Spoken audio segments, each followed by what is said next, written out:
Welcome to Brain Vision. First thing we want to do is look up the expansion coefficients for aluminum and turpentine.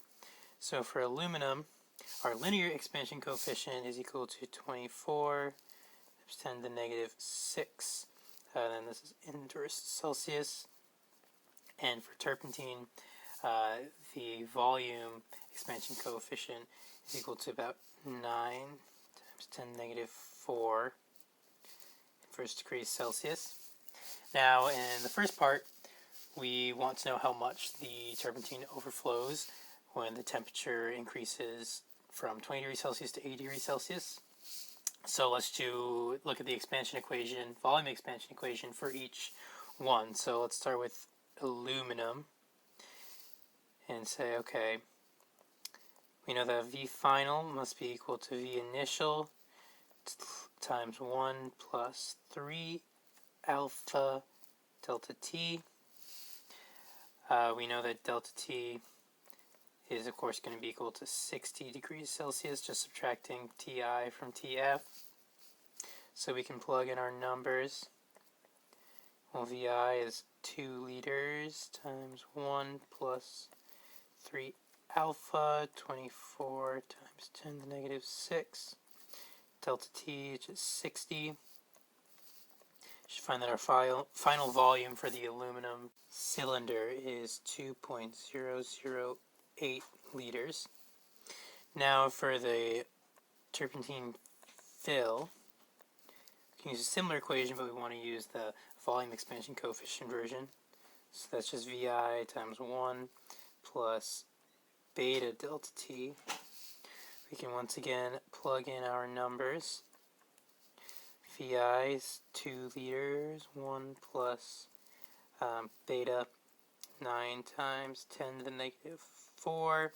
Delta T is 60. You should find that our final volume for turpentine would be about 2.108 liters. Now to find how much overflows, we can just subtract our volume of turpentine from the volume aluminum.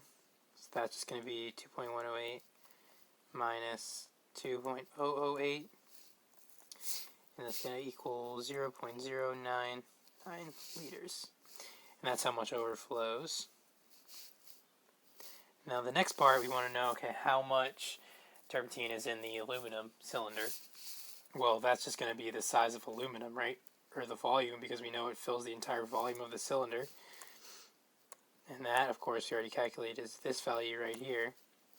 So we right away can just write that in as our answer, 2.008 liters for B. Now for C, we want to know, okay, well, how far below the top of the can, the cylinder, will the turpentine be if the temperature is cooled back to 20 degrees Celsius? So we're going to have to use another expansion equation, but this time with a different volume, or different initial volume and change in temperature. So we know that our delta T is actually going to be negative 60 this time, because we're going from 80 degrees Celsius, 20 degrees Celsius. So let's get our volume expansion equation. V of F is equal to V of I 1 plus beta delta T. Plug in our new values. Vf is equal to Vi. Well, that's the answer to part B, isn't it? 2.008 times 1 plus beta 9 times 10 to the negative 4. Delta T is negative 60 degrees Celsius.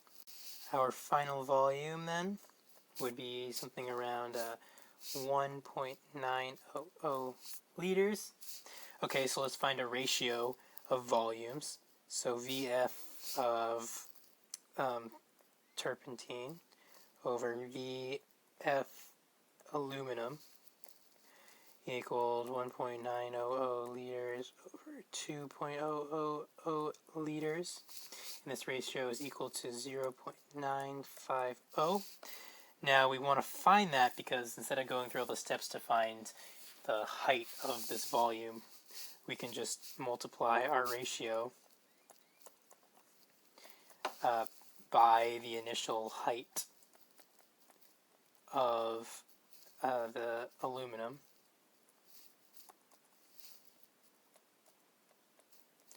which is of course 20 centimeters.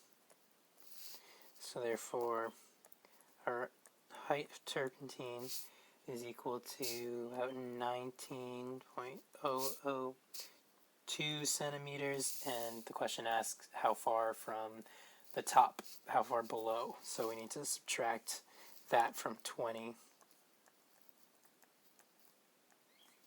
to find that it is 0.998 centimeters below the top of the cylinder.